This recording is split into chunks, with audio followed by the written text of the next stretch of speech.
Welcome to Cook 30. I'm Jeremy Dixon from the Revive Cafes and also wrote the Revive Cafe cookbooks. And today I'm going to share with you a delicious meal using the principles from my cafes. Cook 30 food is all about using whole grains, plant-based proteins. We're going to be using a lot of fruit and vegetables and wrapping them all together with delicious herbs and spices. And the best part is you don't need to spend hours slaving away in the kitchen. In the next 30 minutes, I'm going to show you a delicious meal that you can prepare for your family. On the menu today, we have a supercharged savory breakfast bowl with all my favourite breakfast ingredients. We have honey ginger tofu, sweet potato O'Brien, some Mediterranean vegetables with black beans and some toasted nuts, and also some buckwheat. And to finish it off, my most favourite smoothie ever, a blueberry power shake. So, getting a meal done really quickly does not happen by accident. You've got to be really, really prepared. So the fridge and cupboard are loaded with all the ingredients I need. We've got a clear workspace, some ingredients out already, chopping board, good sharp knife ready to go, pans on the stove, the oven's heating up, there's boiling water in the jug, and now we're ready to start. So first job, we are going to be doing the sweet potato O'Brien. And this is just a lovely, lovely, lovely, lovely dish. And we're going to be using kumara, which is kumara in my country, but it's also sweet potato. And we're just going to just chop these really, really finely. So we're just going to just cut them into strips like that. And we're going to chop the ends off as well. And it's just a really nice mingle of sweet potato with some other tasty ingredients. And we're going to roast these, so we want to make sure we get them in the oven early and don't hold up the meal.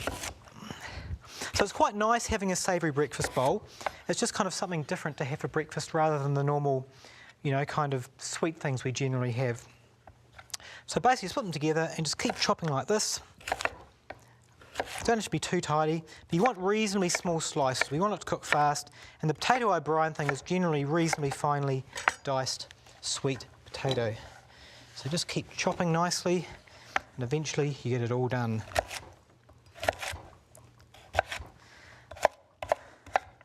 So we've probably got about around 3 to 4 cups, but the actual quantities is not all that critical with this kind of a dish. Got some capsicum. I found 2 halves in the fridge, so that's a much more economical way of doing it rather than using a new whole one. And again, just dicing it up relatively finely, but not obsessively so.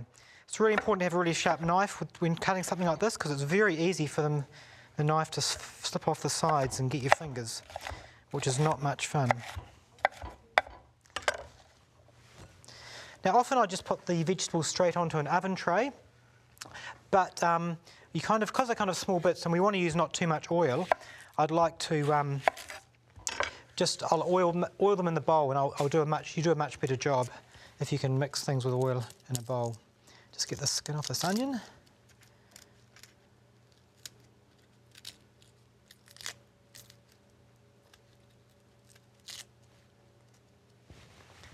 And just dice this up as well. So a little bit of cutting required here.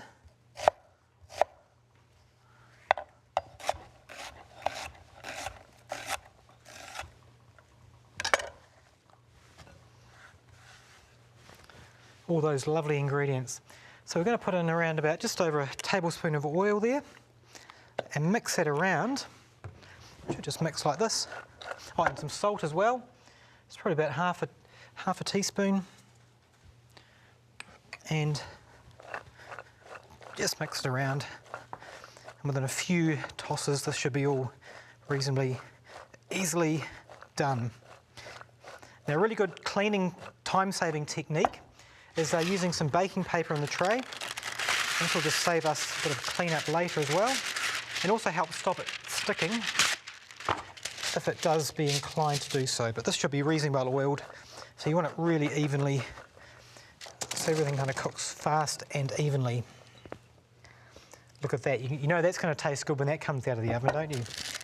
And this doesn't need any extra flavourings, just a little bit of oil and salt works really, really well with this. So probably around about 20 minutes, and we're at 350 Fahrenheit, which is around about 180 degrees Celsius. So first job is done. So we're going to work on the tofu next. So I'll just get the pan heated up. Now tofu has a reputation for being really bland and boring, and you may have tried it before and thought, tofu, yuck, I'm never going to try this again, but give this one a go, it's actually really, really delicious. So tofu comes like this, it's made from soybeans. We've got about 600 grams, or about, 20 ounces, so it's probably around about this much. And we're just going to dice it up into, again, small little cubes. So you want to make sure you economise on your cuts again, and we'll just go through each slice and make little strips. If you can hold it together, it makes it much easier.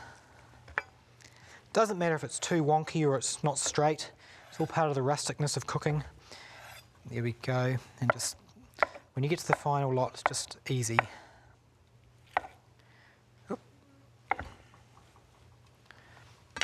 And we're just going to start with a little bit of oil.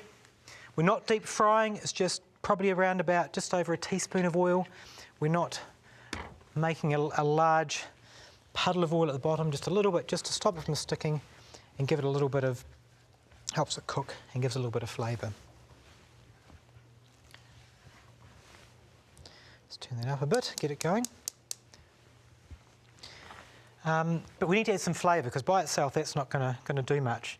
So our favourite ingredient today we're going to use is ginger, and ginger goes really well with tofu. So I've just got a slab of ginger. Often I'll use kind of squeezy ginger, but it's quite nice sometimes to go to the extra trouble to use an actual real piece of ginger, and it has a bit more flavour in it as well.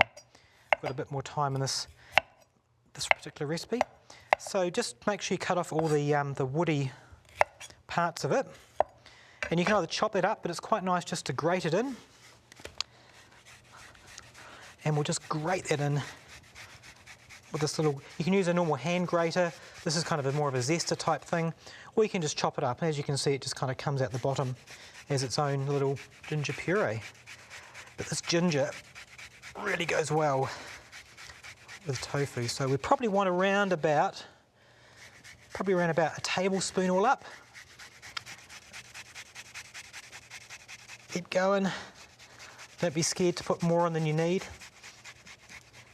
And ginger's quite hot when it's raw, but when it's cooked it just has this really nice mellow ginger flavour. So we'll just kind of sweep that off. There we go. And we need, now we're going to put a bit of turmeric in.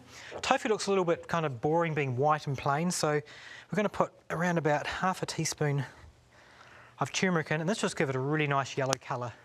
It'll help things along. And because it's honey ginger tofu, we're going to add some honey. So around about 2 tablespoons.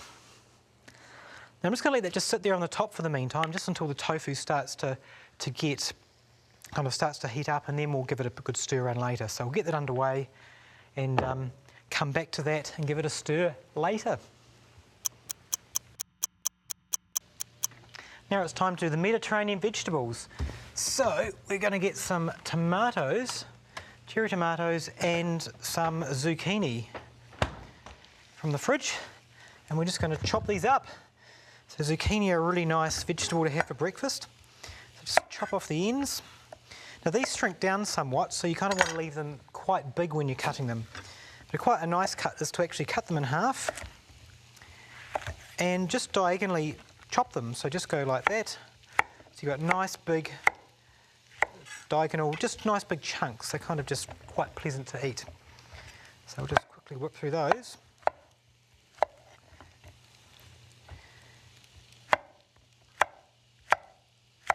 And we'll put these in the pan here. So I'll turn that on. And we'll put a little bit of oil in there. Again, just probably about a teaspoon or so. Nothing much, just to stop them from sticking on the bottom. And we're going to put a bit of garlic in as well. So 2 cloves of garlic which will make the flavours really nice.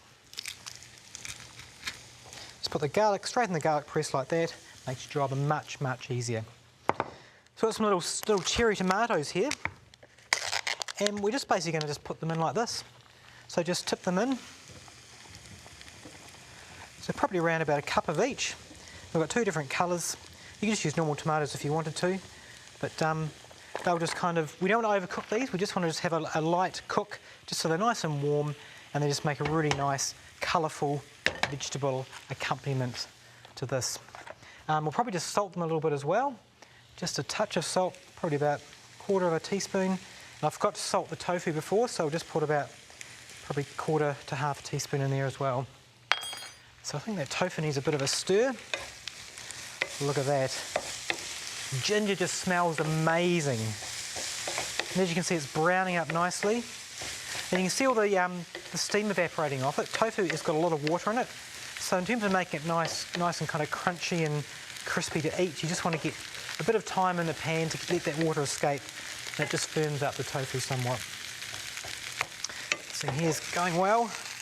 Do a little bit of a flip. So don't forget to keep turning. I'll turn the heat down a bit so we don't want to burn it. So that'll probably take about 5 to 7 minutes, and we'll come back and check on it shortly. So there's 2 more jobs done. Okay, buckwheat. So buckwheat's a really nice breakfast grain, and you cook it pretty much the same as rice. So the recipe for that, which I've probably drummed into you a few times, is 2 to 1. So we're going to do 1 cup of buckwheat. And it's quite like a nutty thing. You can make pancakes with buckwheat flour and things. It's quite nice. So 1 cup of that to 2 cups of boiling water that we would have boiled beforehand. So make sure you're thinking ahead of yourself. If you're going to do rice or buckwheat in your meal, get the jug on, or the kettle, depending on what you call it in your country, and have boiling water or very hot water available, and that just saves another 5 minutes worth of things getting up to temperature. So using absorption mesh, so the lid goes on. Better turn the gas on. This is quite a stove intensive, whoops, got the wrong one there. Here we go, got the right one. So when it comes to the boil and it starts bubbling, we then turn it down. And buckwheat's really quick, it's probably around about 10 minutes or so, so make sure you keep an eye on it so it doesn't burn. So let's keep an eye on all these things, let's keep them stirring, we don't want anything to stick and burn. And investing in a really good non-stick fry pan is really worthwhile as well. You can use less oil and things don't burn as much, it's a really good thing to do. So look at that, as you can see we've got plenty of colours happening, so everything is well underway and in control. If you've just joined us on Cook 30, we are making a supercharged savoury breakfast bowl. All my favourite breakfast ingredients in one dish. We have honey ginger tofu, sweet potato O'Brien, Mediterranean vegetables, and black beans, a toasted nutmeg mix, and buckwheat. And to finish it off, my most favourite smoothie ever, a blueberry power shake. Okay, next job, we want to do a nice nut and seed sprinkle, which just makes any meal delicious. So we've got a little pan here, and these little pans are just amazing. Make sure you've got a couple of them in your cupboard. A little non-stick pan, they're just really nice to get out and just do quick heating up of things, and you just throw them in the dishwasher, and they're just really low maintenance. So we'll just turn that on to high, and we're going to just toast up a few cashew nuts. We're going to put in some pumpkin seeds. So you probably want around about 1.5 cups total of your favourite nuts and seeds. Got some sesame seeds. And we're just going to dry roast these, so we just want to be really careful we don't burn them, so they're going to cook quite quickly. So I'll just turn the gas down to quite low, and we'll come back to those shortly. Meanwhile, these guys are looking good, aren't they? Look at that. Just give them a bit of a toss around. Whoops, one jumped in the tofu. Oop, there we go. And this tofu, let's just have a look at this. It's quite dry now. Oh, I'll grab that one. That just says, eat me. That is really good. I'll put a little bit more drizzle of honey on it. A little bit more sweetness. But that is a really, really nice tofu, ginger, honey mixture mingle. It's just wonderful. So it's done now, so I'm just going to park that because we want to use that gas for something else. And I'm just going to cook the black beans up. So the black beans are really simple. It's just a can of black beans. I mean, you can make your own if you want. The black beans are lovely, so we'll just open these. And just drain out the water. And just simply plop them in the pan like that. It's quite funny, at my cafes one day, I wasn't there but my staff told me, we had a black turtle bean stew that we had on our menu one day, and someone came and ordered, went and had a look at it, and they were actually really, really concerned when they saw the black turtle bean stew, because they were really concerned that were selling turtle meat. So in my country they sometimes call black beans black turtle beans, so it was actually quite a funny story of someone who thought that we sold turtle, but we don't, they're just black turtle beans. So we're just going to heat these guys up just a little bit. I'm just going to add a little bit of interesting kind of saltiness to it. Just add a little bit of soy sauce or tamari. This is tamari. Probably just a couple of teaspoons, just to give it a bit of extra punch. So it'll take a few minutes to go there. Just give this guy a bit of a wriggle on. I think this is actually probably almost done. Let's have a look.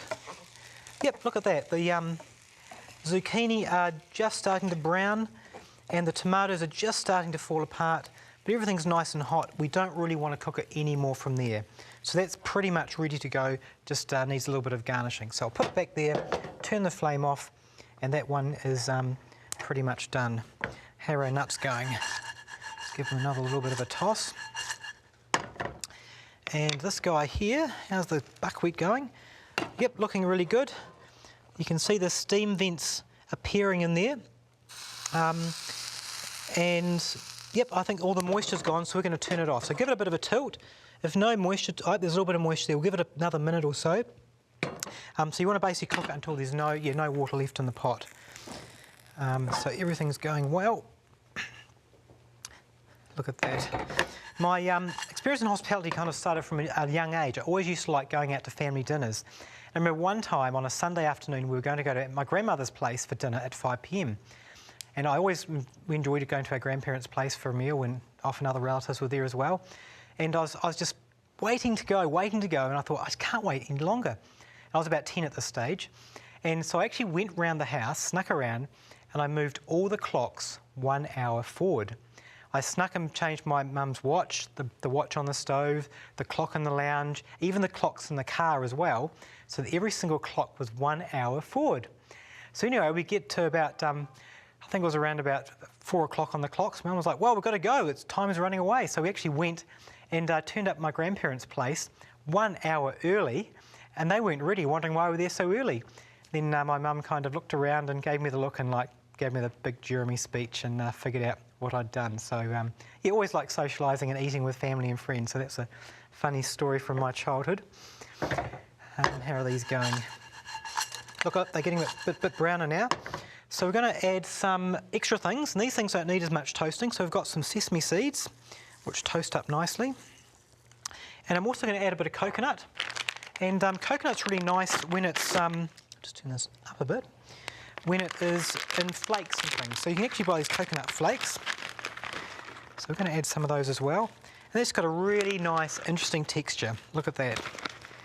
And there's nothing like a bit of toasted coconut, toasted sesame seed for some really nice flavours. You can kind of hear the nuts kind of crackling as they're getting hot. So this is quite hot, even though it doesn't look like it. So you need to keep turning them reasonably quickly. And one thing I find hard to find in America is that a lot of the coconut you find is actually full of sugar. It's very hard to find a packet of coconut that's just coconut. And the amount of sugar they have in them is not just like, 5 or 10%, but sometimes 30 or 40% of your bag of coconut can be sugar, and then only 60% coconut. So make sure you hunt really hard and find the supermarkets that stock all the good stuff. We just seem to have a world and a country that seems bent on just getting as much sugar into things as possible, which is really, really bad for you. Processed sugar is really bad for disease and your health as well. So try and avoid those things. This is coming along, warming up. So I think most of our components are almost done. So what we'll do shortly is we'll get the smoothie underway, and then the most exciting part, which is putting it all together on the plate.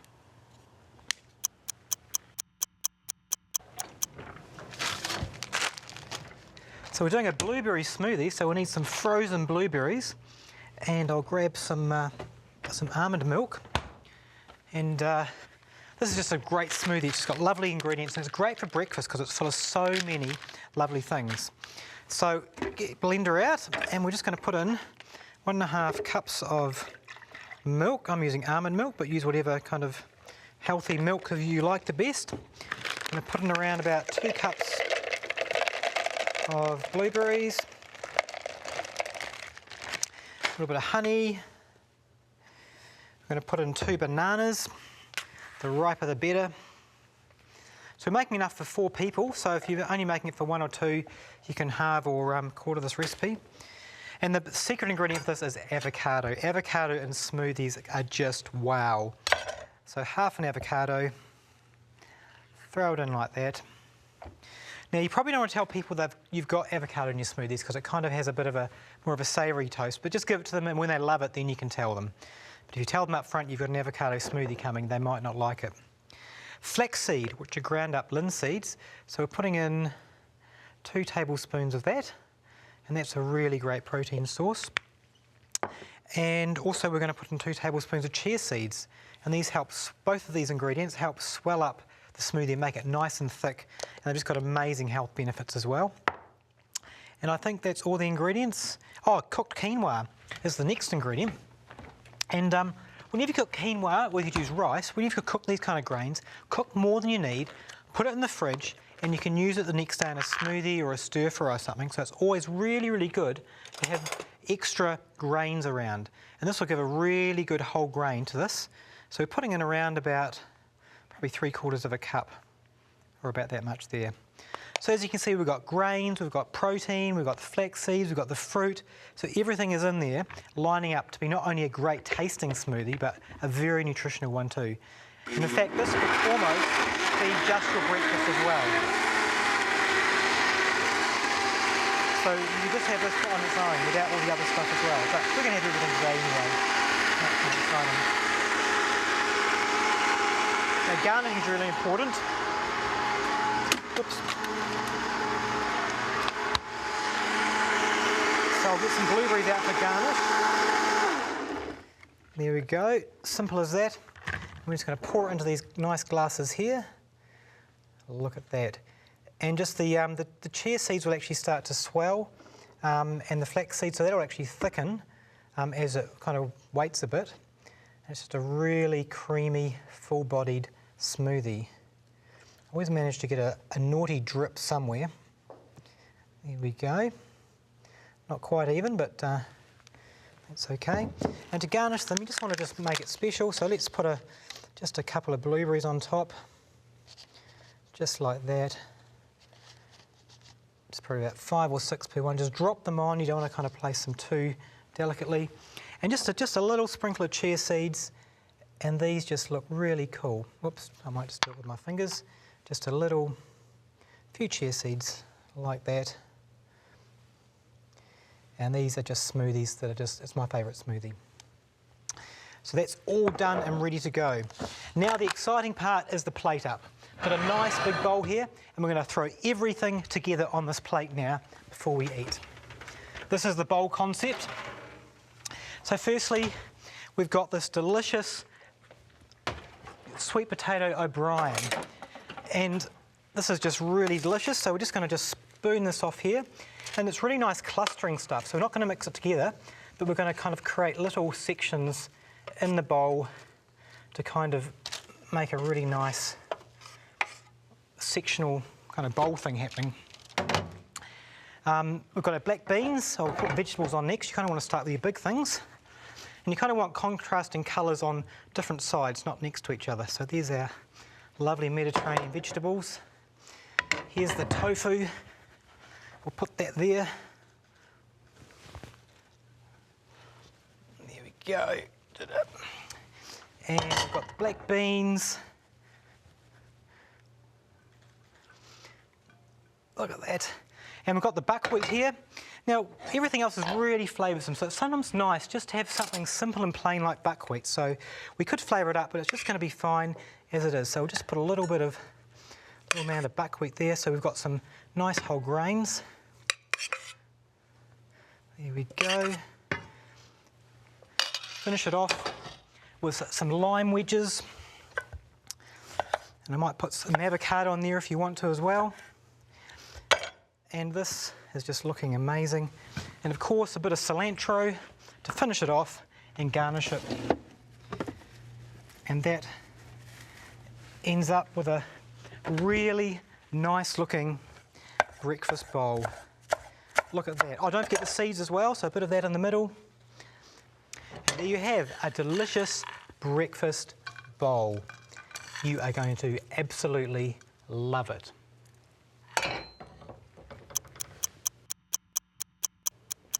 I know you're going to love the Supercharged Savory Breakfast Bowl with all these wonderful flavours.